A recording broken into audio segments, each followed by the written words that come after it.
All right. Hello and welcome to another episode of the Restored Mind Show. My name is Matt Cotty, and on this episode, I want to talk about how to help a family member or loved one who's struggling with OCD and anxiety. And so, in this particular episode, I want to talk about 5 things, really, that you can start to focus on as the loved one and the family member, right? Because the reality is if your loved one's struggling with OCD and anxiety, and they're struggling in a pretty severe way, one of the people who usually catch it the worst is you.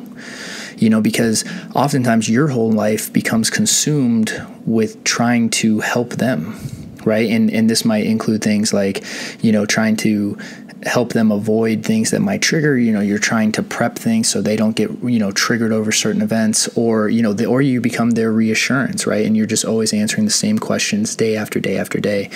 And again, it's exhausting, and it ultimately leads to a lot of frustration and ultimately resentment, right? Which is why I wanted to make this episode here, because, I've watched firsthand, OCD and anxiety really rip families and relationships apart, because eventually it becomes unsustainable, right? And that's why in this episode, I want to talk about kind of 5 things that you can do to help a family member or loved one with OCD and anxiety. And again, when I'm talking about helping, I'm talking about helping them over the long term, right? And it's a very important distinction, because I'm not talking about helping them feel comfortable today. I'm talking about helping them heal over time. And just to make that quick distinction. So let's talk about number 1. So number 1 is really understanding the loop, right? And when I talk about the loop, I'm talking about the 4 kind of key components that keep people in an anxiety and OCD loop, right? So you have the thoughts that they're experiencing, right? That's number 1. You have number 2 is the anxiety or the discomfort, the uncomfortable feelings that they're experiencing. Number 3 are the behaviors that they're engaging in that ultimately, number 4, produce relief, right? So there's those 4 components. You have the thoughts, the feelings, the behaviors, and the relief. And this operates in a loop that grows and grows over time. Now, this could be things such as, again, thoughts about contamination, let's say, right? And then that produces anxiety. The behaviors would be cleaning, right? That provide relief, and then it grows, right? Another example could be, let's say, a specific phobia, right? Let's say there's a phobia of mold or something like that in the house, right? So the behavior in this case could be cleaning or asking reassurance, right? Or, intrusive thoughts that are happening, and that produces anxiety. And then the behavior could be things like avoidance, all sorts of stuff, right? Avoidance. So when we summarize kind of the behaviors, it's really anything the person's doing to check, control, avoid, or reassure. And they can be doing these behaviors physically and mentally, right? And so when we understand that loop, though, then what we need to understand is how to treat that loop. How do we break the loop?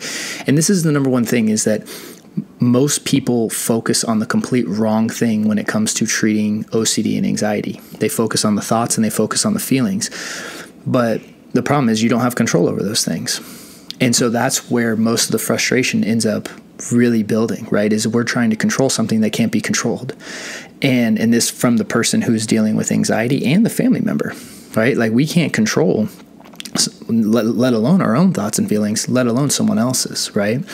So the second thing becomes focusing on the right thing. And that's really, when we understand treatment, we understand that the only thing that we really have focus on, or that we really have control over, is behavior, right?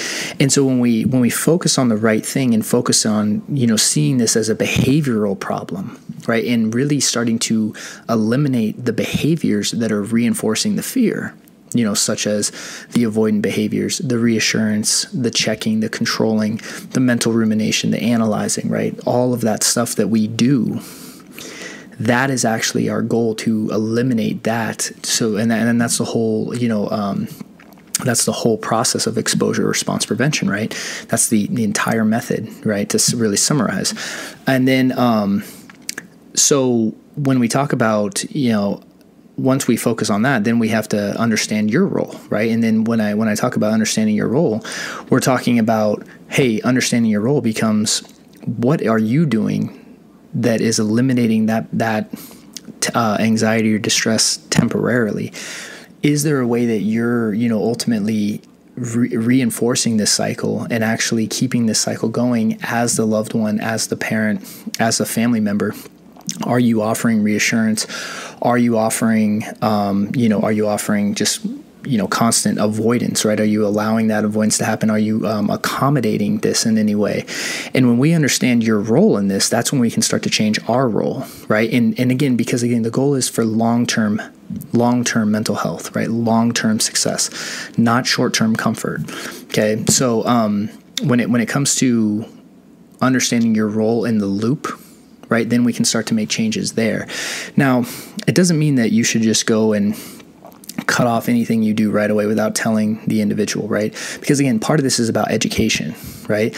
We really want to, educate ourselves, right, and educate our loved ones on the problem as a whole and how to treat the problem, right? And that's really where, working together and seeing this as a problem that we're facing together is so important. But really, if we start focusing on the right thing and really understanding our role on it, then we can start to have some real honest discussions with our loved ones and our families and set clear boundaries on, hey, what's acceptable, what's not, right? And ultimately, allow the individual to determine the best path, and we can determine the best path with them, right? We can work together to kind of say, okay, hey, look, what can I really do to help to help my loved one, right? And if there's accommodation behaviors that I'm engaging in, we got to understand that that's making them worse over the long run, right? So anything I'm doing to help them avoid or to reassure them or, to anything, if I'm like cleaning a bunch of stuff for them so they don't get anxious, we need to realize that like that is actually making them worse over the long run.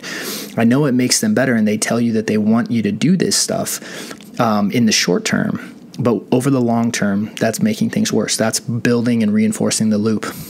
So that's what we need to have some honest discussions. And that's number 4, right? Real brutal, honest discussions sometimes on saying, hey, look, just because we've been doing something a certain way for several weeks or months or even years or decades even, if we understand that that's making the person worse over the long run, we shouldn't keep doing it. Just because you've been doing something for a long time doesn't mean it was right. So part of the education process is really understanding, hey, what am I doing that's accommodating this? What am I doing that's reinforcing this? And if there is something, we need to start removing that, right? And that's number 5, right, is to stop accommodating, stop, reinforcing, stop ultimately growing the fear by suppressing short-term feelings, right? That's really one of the big problems with OCD and anxiety is we focus so much on these short-term feelings and neutralizing them that eventually it just grows and grows and grows and begins controlling our lives and the lives of our loved ones until eventually we're just spending all day doing reinforcing behaviors and accommodating behaviors. And again, like I said, the problem with that is that eventually it leads to things like resentment, and it leads to breaking apart relationships to the point where sometimes they're hurt beyond repair, right? And so when we talk about helping a family member and loved one with OCD and anxiety, we need to think in the long term always, okay, not the short term. And when we understand with these 5 things, right? When we understand the loop, when we focus on the right thing, we understand our role, we have honest discussions with the individual about the changes that need to be made. And finally, when we stop our accommodating behaviors, that's how you can really help them over the long term. But again, they need to be in this as well. Like this needs to be something that we all understand we're doing together. So hopefully this makes sense as far as like these 5 things, as things that you can start doing and ways that you can start doing. Now, again, at Restored Minds, we have additional trainings and further education materials, as well as support groups, live calls that we can help you with this as well. So if that's something you're interested in, please look at the links down below, because, we have a bunch of resources available to help you with this, because I understand it's not that easy, but these are things that really need to be done if you want to be successful with this. So thank you so much for taking the time to hang out with us today. And I hope this was helpful. And again, check out those links and be sure to subscribe and follow us as well. We always appreciate your support. So thank you, and hope you guys have a wonderful week. Talk to you soon. Thank you for taking the time to watch this video. If you found it helpful, chances are someone else will too, and we'd really appreciate your support by liking and subscribing and also sharing this video on your social platforms. Also, if you're looking for additional help, we have some resources right down in the links below to help you on your journey. Thanks so much for tuning in, and I hope to see you soon.